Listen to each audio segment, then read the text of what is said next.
So அனைவருக்கும் வணக்கம். இன்னைக்கு நம்ம டிசிபியில் கொஸ்டின்ஸ் வந்து பார்க்க போகிறோம். ஸோ ஃபர்ஸ்ட் கொஸ்டின் என்ன கேட்டிருக்காங்கன்னா, நாட்டின் தூய்மையான நகரமாக 8வது முறையாக சாதனை படைத்துள்ள நகரம் எது அப்படின்னு சொல்லி கேட்டிருக்காங்க. ஸோ ஒவ்வொரு வருஷமும் வந்து பார்த்தீங்கன்னா கிளீன் சிட்டி, அதாவது தூய்மையான நகரங்களுடைய பட்டியல் வந்து வெளியிட்டு இருக்காங்க. அதன் அடிப்படையில் ஸ்வச் சர்வேக்ஷன் அப்படின்னு சொல்லக்கூடிய அந்த சர்வே அடிப்படையில் வந்து பார்த்தீங்கன்னா, ஸோ 8வது முறையாக வந்து பார்த்தீங்கன்னா முதலிடம் பிடிச்சிருக்க வந்து இந்தூர், மத்திய பிரதேசத்தில் இருக்கக்கூடிய இந்தூர் தான் வந்து பார்த்தீங்கன்னா இது 8வது முறையாக முதலிடம் பிடிச்சிருக்கிறாங்க.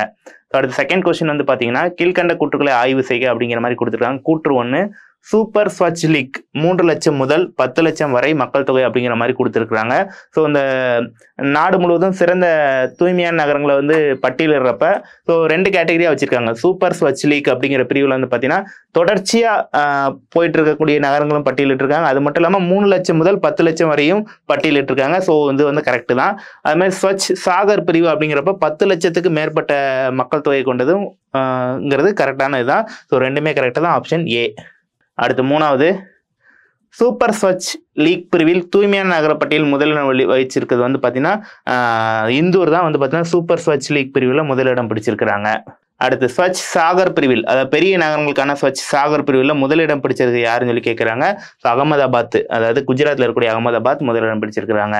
அடுத்து எந்த நாட்டின் அரசாங்கம் வாக்களிக்கும் வயதை 18லேருந்து 16ஆக மாற்ற திட்டமிட்டுள்ளதுன்னு சொல்லி கேட்குறாங்க. United kingdom, option A. So அவ்வளோதான். சுரேஷ் IAS அகாடமி, வெற்றியின் முகவரி.